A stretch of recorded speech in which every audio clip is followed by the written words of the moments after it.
눈발이 조용히 흩날리는 겨울밤 한성 남쪽 작은 고을의 초라한 초가집. 낡은 문틈으로 차가운 바람이 스며들고 방 안에는 양 냄새와 어머니의 거친 숨소리만이 감돌았다.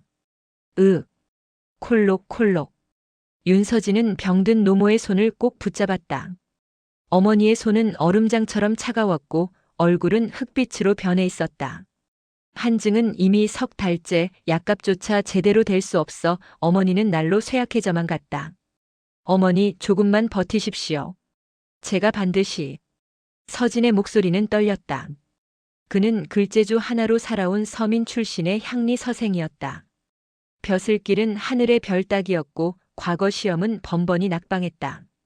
집안에 남은 것이라곤 어머니가 평생 모은 비녀 하나뿐이었다. 서진아. 어머니가 힘겹게 입을 열었다. 내가 이렇게 곁에 있어주는 것만으로도 이 어미는 충분하구나. 무슨 말씀을 그리 하십니까? 어머니는 반드시 나으실 겁니다. 하지만 서진은 알고 있었다. 이대로라면 어머니는 봄을 넘기지 못할 것이다. 그날 밤 서진은 어머니의 숨결이 끊어질까 두려워 한숨도 이루지 못했다. 눈은 밤새 내렸고 새벽녘 초가집은 더욱 깊은 정막 속으로 잠겨들었다. 동이 트자 서진은 결심했다. 어머니의 마지막 남은 비녀를 품에 넣고 집을 나섰다. 이것을 팔면 약값 정도는 마련할 수 있을 터였다. 하지만 장터로 가는 길 그의 앞을 막아선 이들이 있었다. 사채업자 김주사의 사내들이었다. 윤 서생, 오늘이 마지막이라 했소. 돈은 준비했소?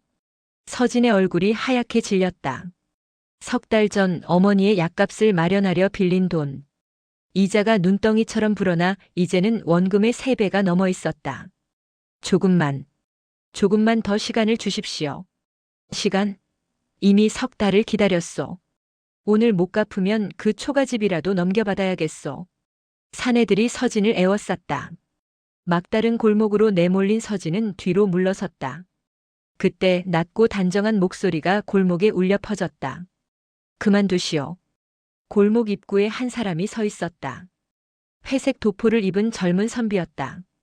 갓을 깊게 눌러쓴 탓에 얼굴은 잘 보이지 않았지만 그 깊음만큼은 범상치 않았다. 누구시오? 김주사의 사내들이 당황한 표정으로 물었다. 선비는 아무 말 없이 품에서 은전 꾸러미를 꺼내 던졌다. 꾸러미가 땅에 떨어지며 은빛 광택이 새벽 햇살에 반짝였다. 이것으로 충분하오. 사내들이 재빨리 은전을 세어보더니 서로 눈빛을 교환했다. 원금과 이자를 합친 것보다 많은 액수였다. 이것이면 충분하지요. 그럼 물러가시오. 그리고 다시는 이 사람 앞에 나타나지 마시오. 선비의 목소리에는 거부할 수 없는 위험이 담겨 있었다. 사내들은 고개를 숙이며 황급히 자리를 떠났다. 서진은 멍하니 서 있다가 황급히 허리를 숙였다. 은혜를 입었습니다. 하오나 저는 이 큰 빚을 갚을 길이. 빚은 생각지 마시오. 선비가 갓을 벗었다. 그제야 드러난 얼굴은 놀라울 정도로 단정하고 수려했다. 하지만 무언가 어색한 느낌이 들었다. 너무 매끄럽고 너무 섬세한 이목구비. 대신 제게 필요한 것이 하나 있소. 무엇이든 말씀하십시오. 당신의 글재주를 빌리고 싶소. 서진은 고개를 갸우뚱했다. 자신의 글재주라니? 과거에 번번이 떨어진 자신의 실력을 누가 필요로 한다는 것인가? 선비는 서진을 조용한 주막으로 데려갔다. 방문을 닫고 주위를 살핀 뒤 선비는 조심스럽게 입을 열었다. 제 이름은 강연하여. 그리고 선비가 잠시 망설이더니 결연한 표정으로 말을 이었다. 지금부터 하는 말은 목숨을 건 비밀이요. 서진의 등에 식은땀이 흘렀다. 연화의 눈빛이 너무나 진지했다. 저는 다음 달 초시에 응시해야 하오. 하지만 제 처지상 직접 시험장에 들어갈 수가 없소. 그게 무슨. 대신 시험을 봐주시오. 답안지에는 제 이름을 쓸 것이고 합격한다면 제가 영광을 취할 것이오. 대신 당신에게는. 연화가 또 다른 은전 주머니를 내밀었다. 이것으로 어머님의 병을 끝까지 책임질 수 있을 만큼 드리겠소. 그리고 합격 후에도 매달 충분한 돈을 대주겠소. 서진은 손을 내저었다. 그건 안 됩니다. 대리시험은 목이 달아나는 죄입니다. 알고 있어. 연화의 목소리가 낮아졌다. 하지만 당신에게도 저에게도 다른 선택지는 없어. 당신은 어머님을 살려야 하고 저는 살아남아야 하오. 그 말에는 절박함이 묻어났다. 서진은 연화를 물끄러미 바라봤다. 이 선비에게도 무언가 사연이 있는 듯 했다. 왜 이런 위험한 일을 하려 하십니까? 당신 같은 양반과 자제라면 정당하게 응시하면. 저는 양반이 아니오. 연화가 쓰게 웃었다. 아니, 정확히 말하면 양반의 자격을 인정받지 못하는 처지요. 제 집안은 복잡한 사정이 있어. 이번 과거가 저에게는 마지막 기회요. 이것을 놓치면 저는 끝이요. 서진은 고개를 저었다. 아무리 그래도 이건. 그때 주막 밖에서 어떤 아이가 소리쳤다. 윤서방. 윤서방 어디 계시오? 어서 오시오. 어머님께서 정신을 잃으셨소. 서진의 얼굴이 흑빛으로 변했다. 그는 황급히 자리에서 일어났다가 연화를 돌아봤다. 연화가 조용히 말했다. 생각해 보시오. 하지만 시간은 많지 않소. 나흘 후 이곳에서 다시 만납시다. 그때까지 답을 주시오. 서진은 대답도 못한 채 주막을 뛰쳐나갔다. 초가집으로 달려가는 내내 그의 머릿속은 혼란스러웠다. 어머니는 의식을 잃은 채 누워 계셨고 의원은 고개를 저으며 말했다. 이번 달을 넘기기 어려울 것 같소. 좋은 약을 쓰지 않으면. 약값은 얼마나 됩니까? 최소한 열량은 있어야 하오. 서진의 머릿속에 연화가 내민 은전 주머니가 떠올랐다. 그날 밤 서진은 어머니의 거친 숨소리를 들으며 밤을 지새웠다. 사흘이 지났다. 어머니의 상태는 더욱 악화되었다. 서진은 마침내 결심했다. 나흘째 되는 날 서진은 주막으로 향했다. 연화는 이미 그곳에서 기다리고 있었다. 결정하셨소? 서진이 고개를 끄덕였다. 하겠습니다. 대신 한 가지 조건이 있습니다. 말씀하시오. 제가 왜 이 일을 하는지, 당신도 왜 이 일을 해야 하는지 정확히 알고 싶습니다. 서로의 비밀을 공유합시다. 그래야 믿고 함께할 수 있을 것입니다. 연화가 잠시 침묵하다가 천천히 고개를 끄덕였다. 좋소. 하지만 여기서는 안 돼요. 제 집으로 가시다. 그곳에서 모든 것을 말씀드리겠소. 두 사람은 주막을 나섰다. 서진은 몰랐다. 이 선택이 자신의 운명을 완전히 바꿔놓을 것이라는 것을. 그리고 연화가 품고 있는 비밀이 상상을 초월할 만큼 위험한 것이라는 것도. 연화의 집은 한성 북쪽 양반가들이 모여 사는 북촌에 있었다. 하지만 대문은 낡았고 담장은 곳곳이 허물어져 있었다. 한때는 번성했으나 지금은 몰락한 집안임을 한눈에 알 수 있었다. 들어오시오. 연화가 사랑채로 서진을 안내했다. 방 안에는 책들이 가득했고 벽에는 글씨와 그림이 걸려 있었다. 모두 수준급의 솜씨였다. 연화는 문을 닫고 주위를 살폈다. 그리고는 천천히 갓을 벗고 도포의 매듭을 풀기 시작했다. 무엇을 하시는 겁니까? 서진이 당황해 소리쳤다. 연화가 쓸쓸히 웃으며 말했다. 약속했지 않았소? 서로의 비밀을 공유하기로. 도포가 벗겨지고 그 안에서 드러난 것은 여인의 속옷이었다. 길게 묶은 머리가 풀어지자 검은 머리카락이 어깨 위로 흘러내렸다. 서진은 입을 다물지 못했다. 당신은 보시다시피 여자요. 연화. 아니, 그녀가 담담하게 말했다. 본명은 강연화가 맞소. 하지만 지난 3년간 저는 남자로 살아왔소. 서진은 뒤로 물러서며 벽에 등을 기댔다. 머릿속이 하얗게 변했다. 왜 이런 위험한 짓을? 연화가 창밖을 바라보며 말을 이어갔다. 제 아버지는 강진사였소. 이 집안의 유일한 적장자였지만 3년 전 갑자기 돌아가셨소. 유언으로 저에게 모든 재산을 물려주셨지요. 그게 왜 문제가?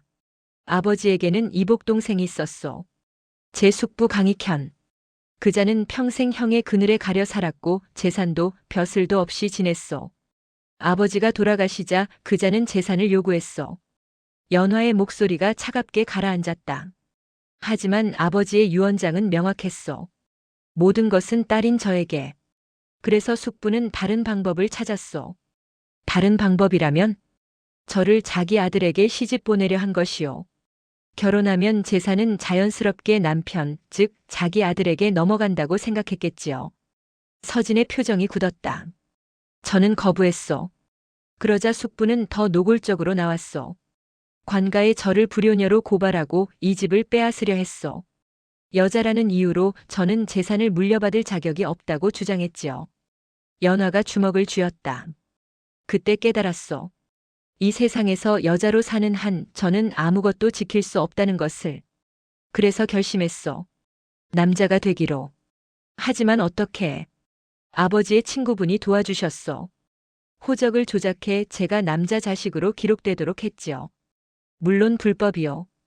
들키면 저도 도와주신 분도 모두 목숨을 잃을 것이요. 서진은 할 말을 잃었다. 연화의 사연은 상상했던 것보다 훨씬 무거웠다. 하지만 호적만으로는 부족했어. 숙부는 계속 의심했고 저를 시험했어. 그래서 저는 증명해야 했어. 과거에 급제해 진짜 남자 선비임을 보여줘야 했어. 그래서 대리 시험을. 그렇소. 하지만 저는 글재주가 없어. 아버지께서 가르쳐 주셨지만 과거에 합격할 만큼은 아니오. 그래서 당신이 필요했던 것이오. 침묵이 흘렀다. 서진은 복잡한 표정으로 연화를 바라봤다. 만약 제가 거부했다면 어쩔 작정이었습니까? 다른 사람을 찾았겠지요. 아니면 연화가 쓰게 웃었다. 이 모든 것을 포기하고 도망쳤을지도 모르오. 도망? 어디로? 멀리. 아무도 저를 모르는 곳으로. 하지만 그것도 오래가지는 못했을 것이요. 여자 혼자서는. 서진이 한숨을 내쉬었다. 당신도 저와 같군요. 무슨 뜻이요? 선택지가 없다는 것 말입니다. 저는 어머니를 살려야 하고 당신은 생존해야 한다. 둘 다 등 뒤에 칼이 겨눠진 상황이지요. 연화가 고개를 끄덕였다. 그렇소. 그래서 저는 당신을 선택했소. 같은 처지의 사람이라면 서로를 배신하지 않을 거라 믿었소. 서진이 자리에서 일어나 창가로 걸어갔다. 밖에는 눈이 다시 내리기 시작했다. 언제부터 저를 지켜보셨습니까? 보름 전부터요. 당신이 장터에서 책을 팔던 모습을 봤소. 그리고 당신이 쓴 글을 읽어봤소. 제 글을요? 당신은 과거에 떨어졌지만 글은 진심이 담겨 있었소. 화려하지 않지만 깊이가 있었소. 그런 글이 필요했소. 서진이 돌아섰다. 지금이라도 솔직히 말씀하시오. 이 일이 성공할 확률은 얼마나 됩니까? 연화가 잠시 생각하다 대답했다. 반반이요. 아니, 어쩌면 그보다 낮을지도. 실패하면? 당신은 참수당하고 저는 숙부에게 끌려가 강제로 혼인당한 뒤 평생 갇혀 살게 되겠지요. 아니면 저항하다 죽거나. 그런데도 하시겠습니까? 연화가 서진을 똑바로 바라봤다. 당신은 어떻소? 어머님을 살릴 다른 방법이 있소? 서진은 대답할 수 없었다. 연화의 말이 옳았다. 다른 방법은 없었다.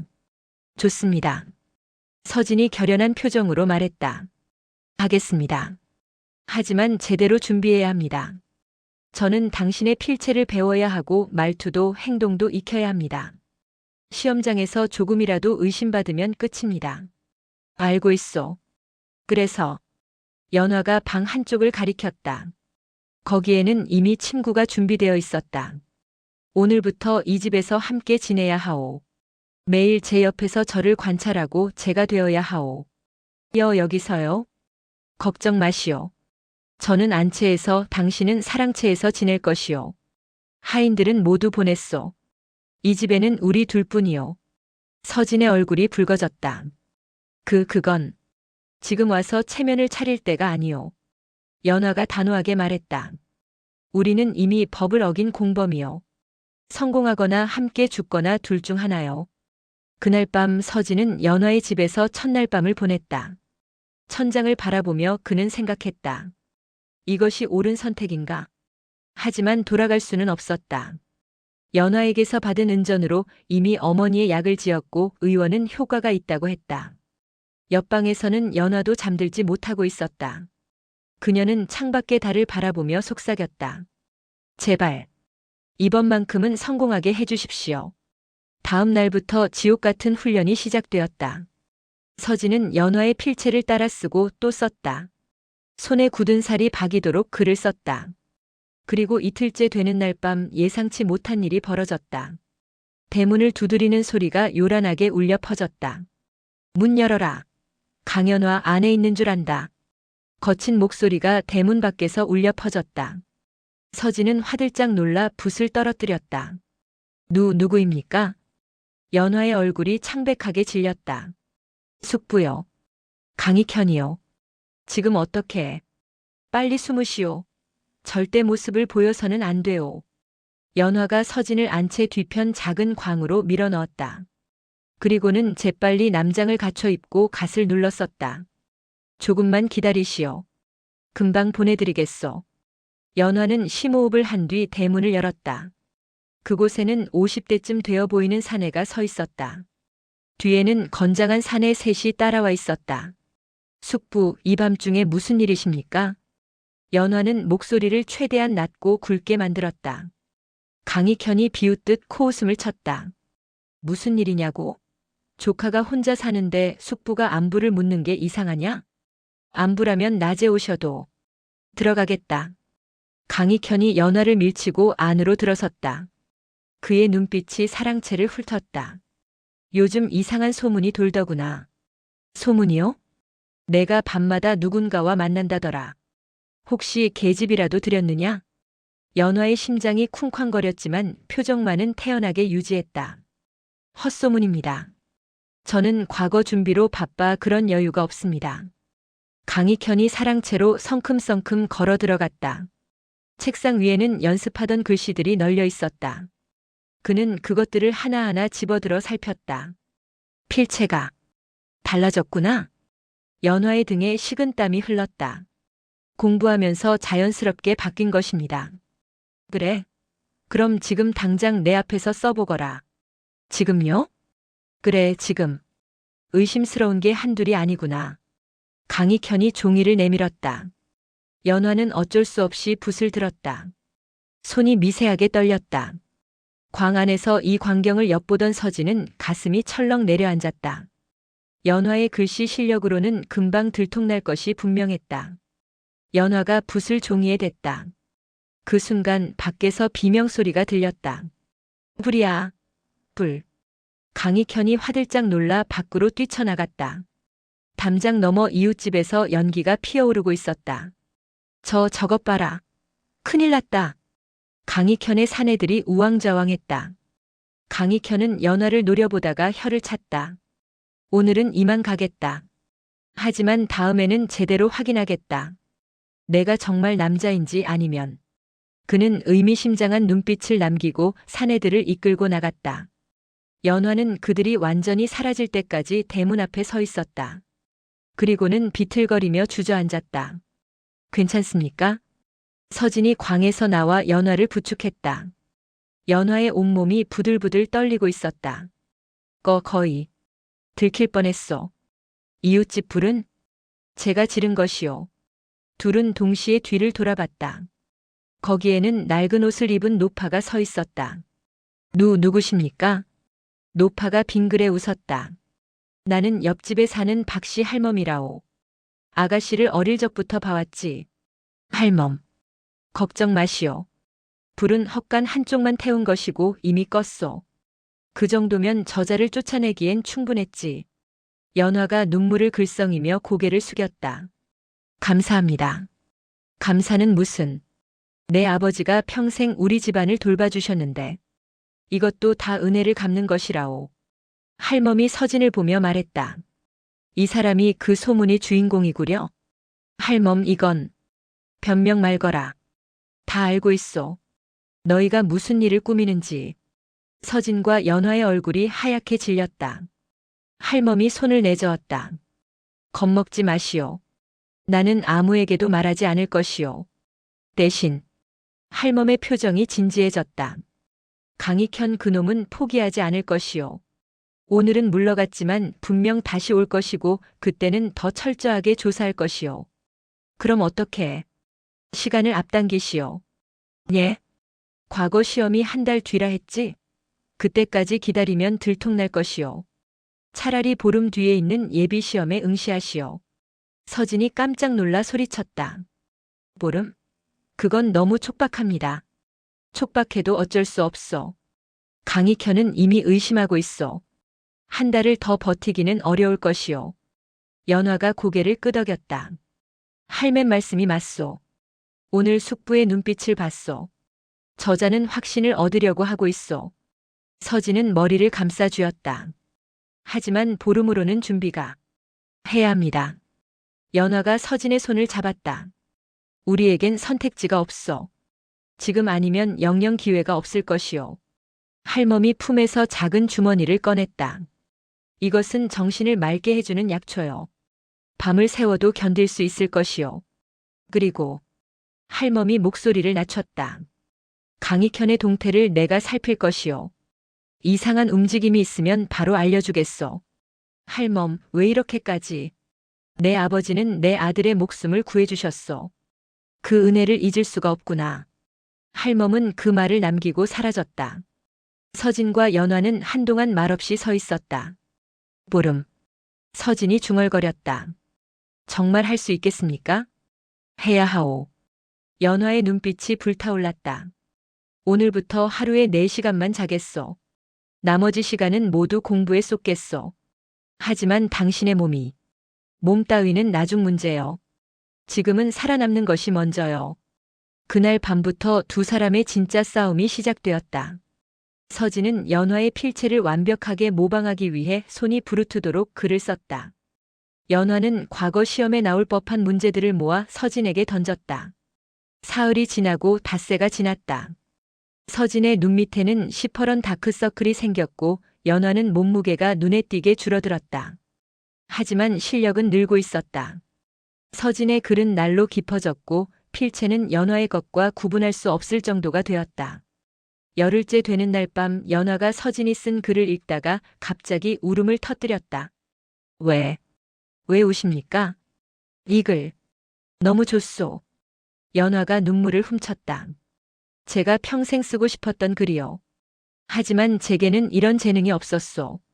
당신은 정말 대단한 사람이요. 서진이 당황해 손을 내저었다. 아닙니다. 이건 당신이 알려준 주제를. 아니요. 연화가 고개를 저었다. 주제는 제가 줬지만 이 깊이는 당신 것이요. 당신은 세상을 보는 눈이 다르오. 그래서 제가 당신을 선택한 것이요. 두 사람의 눈이 마주쳤다. 촛불이 흔들리는 사랑채 안에서 묘한 감정이 흘렀다. 서진이 먼저 시선을 피했다. 이제 며칠 남지 않았습니다. 마지막 점검을 해야 합니다. 그렇소. 연화도 재빨리 감정을 추스렸다. 하지만 둘 다 알고 있었다. 이 보름 동안 무언가가 변하고 있다는 것을. 처음에는 단순한 거래였던 것이 이제는 그 이상이 되어가고 있다는 것을. 그리고 그것이 얼마나 위험한 일인지도. 10사흘째 되던 날 할멈이 급하게 찾아왔다. 큰일이요. 강익현이 관가에 고발장을 넣었소. 뭐라고요? 내가 사기꾼이라고 호적을 위조했다고 고발했소. 아직 조사는 시작 안 했지만 머지않아 관리들이 올 것이요. 연화의 얼굴이 흑빛으로 변했다. 그럼 시험도 못 보게 되는 건가요? 그래서 더 서둘러야 하오. 시험이 이틀 뒤요. 그 전에 급제만 하면 설사 호적 문제가 있어도 함부로 건드리지 못할 것이요. 서진이 연화를 돌아봤다. 준비는 됐습니까? 연화가 고개를 끄덕였다. 당신은요? 서진도 고개를 끄덕였다. 그럼 두 사람이 동시에 말했다. 해봅시다. 이틀 뒤 운명의 날이 밝았다. 시험 당일 새벽 서진은 연화의 옷을 입고 거울 앞에 섰다. 회색 도포, 검은 갓, 허리춤의 패물까지 모두 연화의 것이었다. 거울 속 자신은 이제 완전히 다른 사람처럼 보였다. 기억하시오. 연화가 마지막 점검을 했다. 제 이름은 강연화, 25살 강진사의 아들. 좋아하는 책은 맹자, 존경하는 인물은 율곡이. 필체는 제 것으로 말투는 천천히 침착하게. 알고 있습니다. 서진이 심호흡을 했다. 손이 떨렸지만 억지로 진정시켰다. 혹시 아는 사람을 만나면 모른 척 하시오. 저는 원래 사람들과 어울리지 않는 성격이요. 누가 말을 걸어도 짧게 대답하고 피하시오. 시험관이 의심하면 당당하게 맞서시오. 주눅 들면 더 의심받소. 연화가 서진의 도포 매듭을 바로 잡아주었다. 그녀의 손이 잠시 서진의 어깨에 머물렀다. 부탁하오. 이것이 저의 마지막 기회요. 서진이 연화의 손을 잡았다. 제게도 마지막입니다. 반드시 성공하겠습니다. 두 사람은 잠시 서로를 바라봤다. 말하지 않아도 서로의 마음을 알 수 있었다. 그럼 가보겠습니다. 서진이 대문을 나섰다. 뒤돌아보니 연화가 대문 앞에 서서 그를 지켜보고 있었다. 창백한 얼굴, 떨리는 손. 그녀의 모든 운명이 지금 자신의 어깨에 걸려 있었다. 반드시 성공해야 한다. 시험장인 성균관으로 가는 길은 멀었다. 서진은 다른 응시자들 사이에 섞여 걸었다. 모두들 긴장한 표정이었지만 서진의 긴장은 차원이 달랐다. 들키면 죽는다. 단 한 번의 실수도 용납되지 않는다. 성균관 앞에 도착하자 수많은 선비들이 모여 있었다. 수백 명은 좋게 되어 보였다. 관리들이 호적과 신분을 확인하며 입장시키고 있었다. 다음, 서진의 차례가 왔다. 관리가 장부를 펼쳤다. 이름, 강연화입니다. 본관은 진주강씨. 아버지 성함은 강문석 진사였습니다. 관리가 장부를 확인했다. 서진의 심장이 터질 듯 뛰었다. 혹시 이미 강익현의 고발이 접수되어 있는 건 아닐까? 좋다. 들어가라. 관리가 손을 내저었다. 서진은 안도의 한숨을 내쉬며 시험장 안으로 들어갔다. 넓은 마당에 수백 개의 자리가 마련되어 있었다. 각 자리마다 책상과 종이, 먹과 벼루가 놓여 있었다. 서진은 자신의 번호가 적힌 자리를 찾아 앉았다. 주변을 둘러보니 모두들 진지한 표정으로 준비하고 있었다. 어떤 이는 마지막 복습을 하고 어떤 이는 눈을 감고 명상을 했다. 조용히 하라. 시험관이 등장했다. 나이든 문관으로 날카로운 눈빛으로 응시자들을 훑어봤다. 오늘 시험 주제는 백성을 다스리는 도리이다. 시간은 사경 오전 7시 9시까지. 부정행위가 적발되면 즉시 퇴장이며 향후 응시 자격을 영구히 박탈한다. 서진은 침을 꼴깍 삼켰다. 시작. 일제히 붓을 드는 소리가 울려 퍼졌다. 서진도 붓을 잡았다. 손이 떨렸다. 진정해. 연화의 필체로 연화의 생각으로. 하지만 아무리 애써도 첫 글자가 나오지 않았다. 머릿속이 하얗게 변했다. 준비했던 모든 내용이 한순간에 사라진 것 같았다. 옆자리의 선비는 이미 줄줄이 글을 써내려가고 있었다. 앞자리, 뒷자리도 마찬가지였다. 서진만 혼자 멍하니 백지를 바라보고 있었다. 이러면 안 돼. 연화가 어머니가. 그때였다. 문득 며칠 전밤 연화와 나눴던 대화가 떠올랐다. 당신은 백성을 어떻게 봅니까? 백성이요? 글쎄요. 다스려야 할 대상? 아니요. 연화가 고개를 저었다. 백성은 나라의 뿌리요. 뿌리가 썩으면 나무 전체가 죽소. 백성을 다스린다는 건 억누르는 게 아니라 살리는 것이어야 하오. 그 말이 서진의 가슴을 울렸다. 그래, 이거였다. 이것이 자신이 쓰고 싶었던 글이었다. 붓이 움직이기 시작했다. 처음에는 천천히, 그러다 점점 빨라졌다. 연화의 필체로 하지만 서진의 진심을 담아. 백성은 하늘이다. 하늘을 거스르는 자는 망하고 하늘을 섬기는 자는 흥한다. 그러나 오늘날의 관리들은 백성을 하늘이 아닌 땅으로 본다. 짓밟아도 되는 것으로. 글이 흘러나왔다. 어머니의 병든 모습, 빚쟁이들에게 쫓기던 기억, 연화의 절박한 눈빛. 모든 것이 글 속에 녹아들었다. 시간이 흘렀다. 해가 높이 떠올랐다. 그만. 시험관의 목소리에 서진은 붓을 내려놓았다. 손이 후들거렸지만 마음은 이상하게 평온했다. 할 수 있는 건 다 했다. 답안지를 걷어가는 동안 서진은 주변을 살폈다. 몇몇은 자신만만한 표정이었고 몇몇은 좌절한 얼굴이었다. 강연화. 갑자기 누군가 서진을 불렀다. 돌아보니 화려한 옷을 입은 젊은 양반이 서 있었다. 저를 부르셨습니까? 그래. 자네가 강진사의 아들이지? 나는 윤상문이라네. 우리 아버지가 자네 아버지와 친분이 있으셨지. 서진의 등에 식은땀이 흘렀다. 연화는 이런 사람에 대해 말해준 적이 없었다. 아, 그러셨습니까? 오랜만일세. 어릴 때 몇 번 본 적 있는데 기억 안 나나? 죄송합니다만 기억이. 그럴 수도 있지. 워낙 오래됐으니. 그나저나 자네 집안에 무슨 일이 있다던데? 숙부님과 다툼이 있다고. 서진은 최대한 침착하게 대답했다. 집안일이라 말씀드리기 곤란합니다. 그렇군. 이해하네. 아무튼 시험 잘 받기를 바라네. 윤상문이 떠나갔다. 서진은 가슴을 쓸어내렸다. 하마터면 들킬 뻔했다. 시험장을 빠져나와 길을 걷는데 갑자기 누군가 서진의 앞을 막아섰다. 강익현이었다. 강연화. 그의 목소리는 차갑고 날카로웠다. 숙부. 시험은 잘 봤느냐? 그럭저럭. 강익현이 한 걸음 다가왔다. 서진은 본능적으로 뒤로 물러섰다. 이상하구나. 자세히 보니 내 얼굴이 달라 보이는구나. 무슨. 목소리도 미묘하게 다르고. 혹시. 그 순간 뒤에서 날카로운 외침이 들렸다.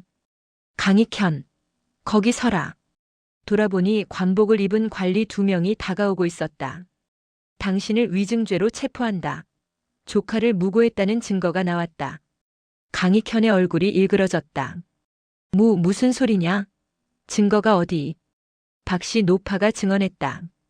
당신이 호적을 위조하려 했고 조카에게 죄를 뒤집어 씌우려 했다고. 서진은 놀라서 관리들을 바라봤다. 할멈이 움직인 것이었다. 강익현은 발악했지만 관리들에게 붙잡혀 끌려갔다. 하지만 끌려가면서도 서진을 노려보았다. 이게 끝이 아니다. 반드시 밝혀낼 것이다. 그의 목소리가 멀어졌다. 서진은 그 자리에 주저앉을 뻔했다. 위기를 넘겼다. 하지만 강익현의 마지막 눈빛이 뇌리에 박혔다. 그는 알고 있었다. 확신하지는 못했지만 의심하고 있었다. 서진은 비틀거리며 연화의 집으로 돌아왔다. 대문을 열자마자 연화가 뛰어나왔다. 어떻게 됐소? 시험은? 썼습니다. 하지만 서진이 강익현과의 조우를 설명했다. 연화의 얼굴이 점점 굳어졌다. 그자가 의심하고 있었군요. 할멈이 도와주셨지만 저자는 포기하지 않을 것입니다. 두 사람은 한동안 말없이 서 있었다. 밖에서는 저녁 노을이 지고 있었다. 이제 결과를 기다리는 수밖에 없겠군요. 연화가 중얼거렸다. 합격하면 모든 게 달라질 것입니다. 하지만 떨어지면 우리 둘 다 끝입니다. 그날 밤 두 사람은 잠들지 못했다. 합격자 발표는 사흘 뒤였다. 그 사흘이 영원처럼 느껴졌다. 이틀째 되던 날 할멈이 다시 찾아왔다. 표정이 심상치 않았다. 큰일이요. 강익현이 풀려났소.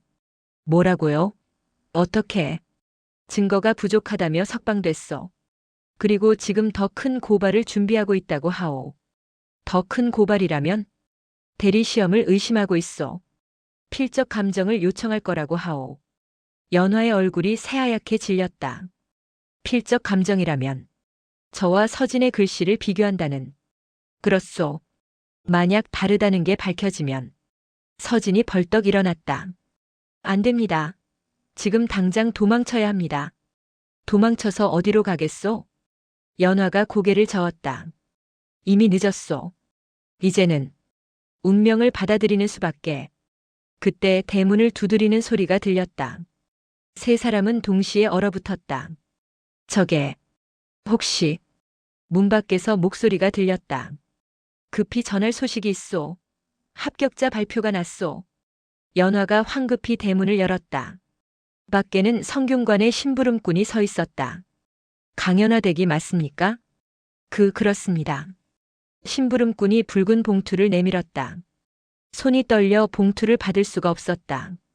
서진이 대신 받았다. 축하드립니다. 장원급제하셨습니다. 장원이라고요? 서진과 연화는 서로를 바라봤다. 믿을 수 없다는 표정이었다. 그렇습니다. 강연화님의 답안은 시험관들 사이에서 극찬을 받았습니다. 특히 백성은 하늘이라는 구절이 인상 깊었다고 하더군요. 심부름꾼이 떠나고 세 사람은 한동안 말을 잇지 못했다. 할멈이 먼저 입을 열었다. 해냈구나. 정말 해냈어. 연화가 주저앉으며 울음을 터뜨렸다. 성공했어. 우리가. 서진도 무릎을 꿇었다. 눈물이 주체할 수 없이 쏟아졌다. 지난 보름간의 긴장, 공포, 절박함이 한꺼번에 터져나왔다. 어머니. 이제 어머니를 살릴 수 있습니다. 하지만 기쁨도 잠시 현실이 다시 그들을 짓눌렀다. 장원급제면 권례에서 임금님을 아련해야 하오. 할멈이 심각한 표정으로 말했다.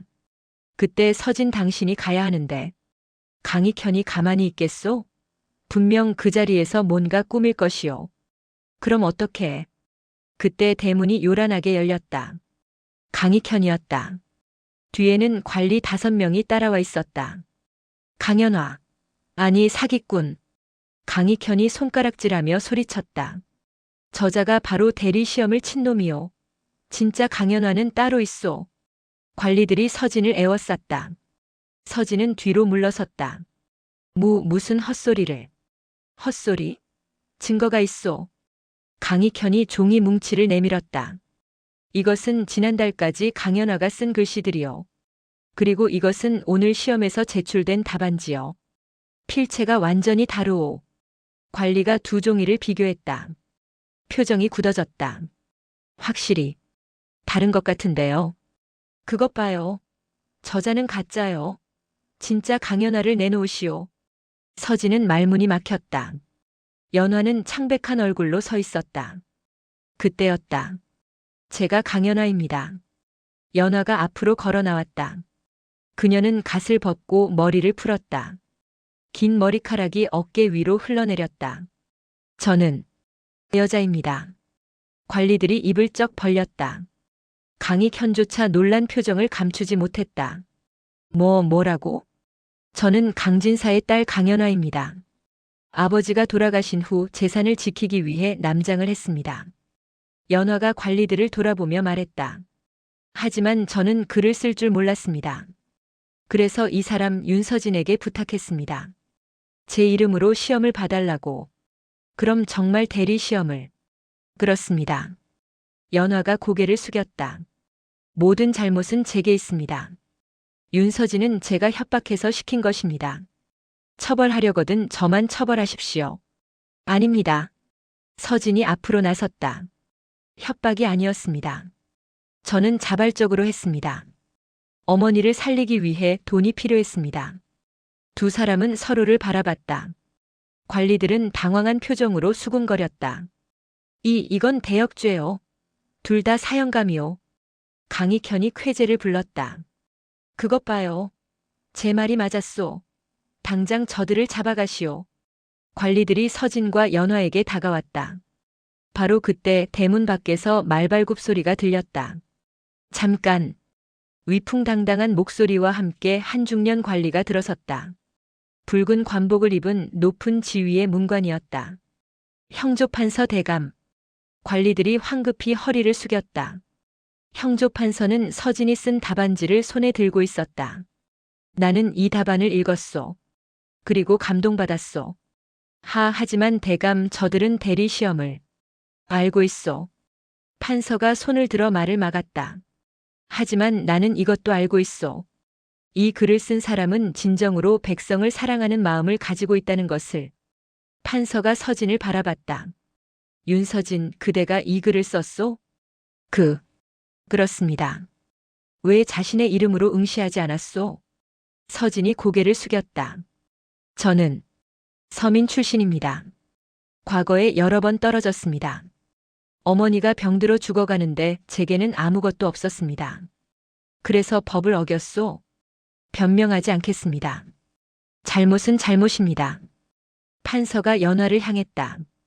강연화, 그대는 왜 여자의 몸으로 남장을 했소? 제 재산을 지키기 위해서였습니다. 여자라는 이유로 모든 것을 빼앗길 수는 없었습니다. 그것도 법을 어긴 이유가 되오. 연화가 고개를 들었다. 법이 잘못되었다면 법을 어기는 것도 때로는 옳은 일 아니겠습니까? 주변이 술렁였다. 감히 형조 판서 앞에서 법을 비판하다니. 하지만 판서는 웃었다. 재미있는 대답이군. 그대 겁이 없구려. 판서가 두 사람을 번갈아 보며 말했다.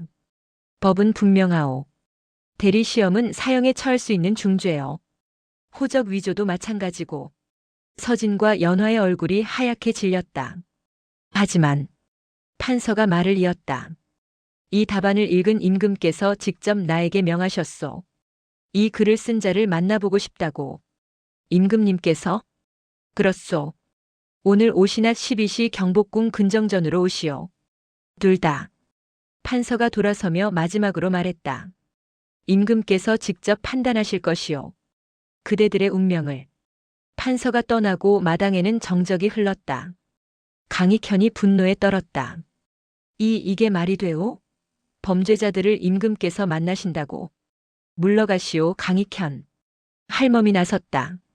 이미 일은 당신 손을 떠났소. 이제는 하늘이 판단할 것이오. 강익현은 이를 갈며 떠났다. 그의 얼굴에는 패배감이 역력했다. 서진과 연화는 마주봤다. 임금님을 만나야 하는군요.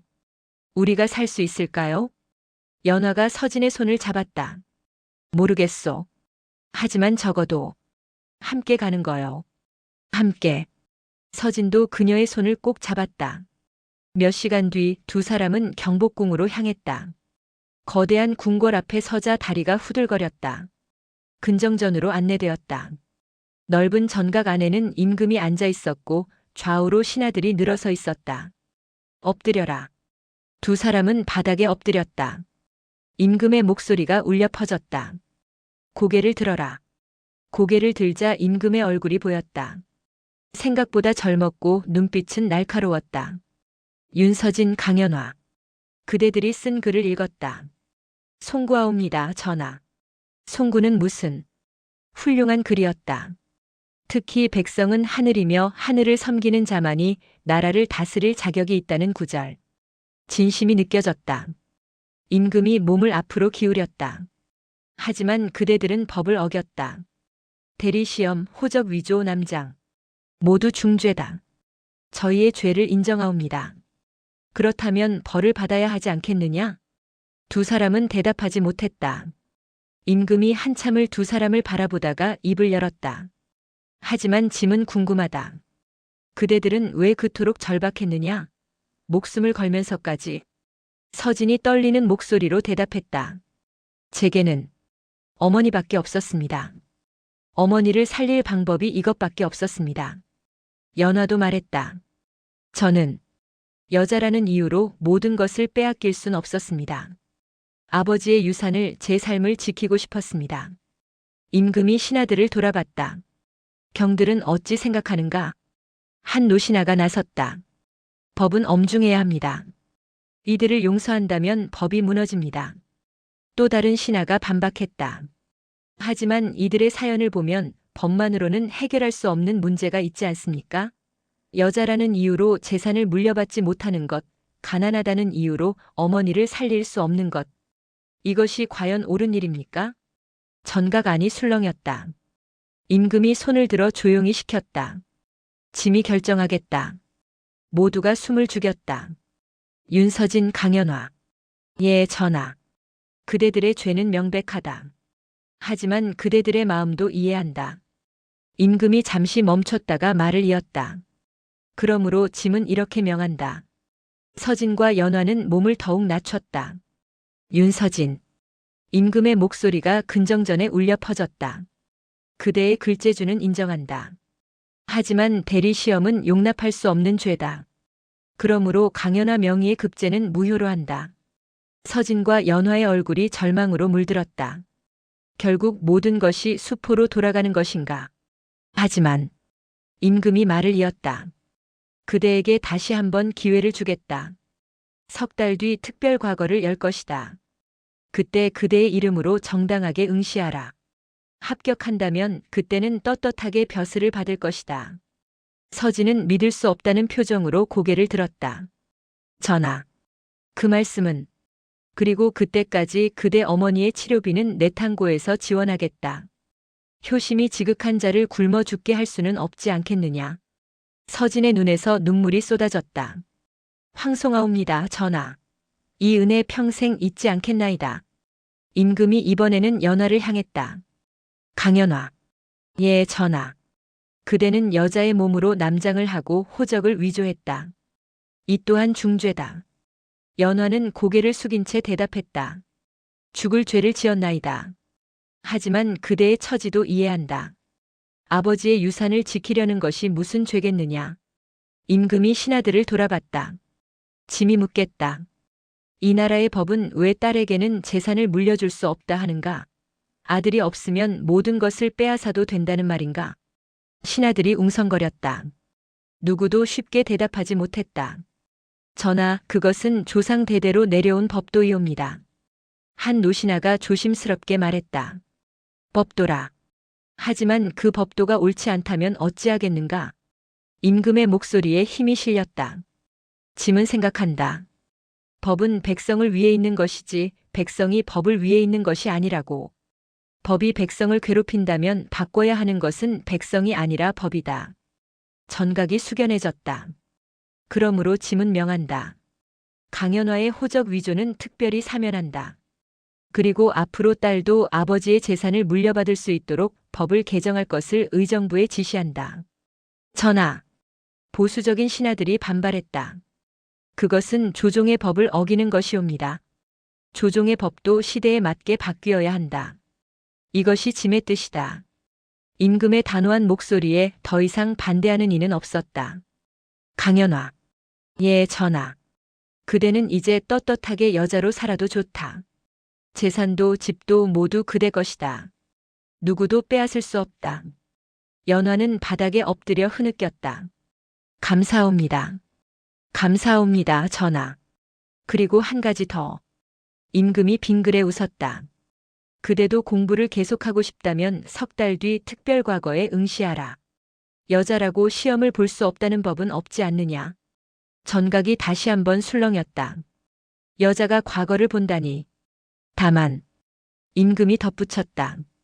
이번에는 대리가 아니라 그대 자신의 글로 승부하라. 윤서진에게 배운 것을 토대로. 연화가 고개를 들었다. 눈물 범벅이 된 얼굴에 희망의 빛이 떠올랐다. 명심하겠나이다가 전하. 물러가라. 그리고 석 달 뒤 다시 보자꾸나.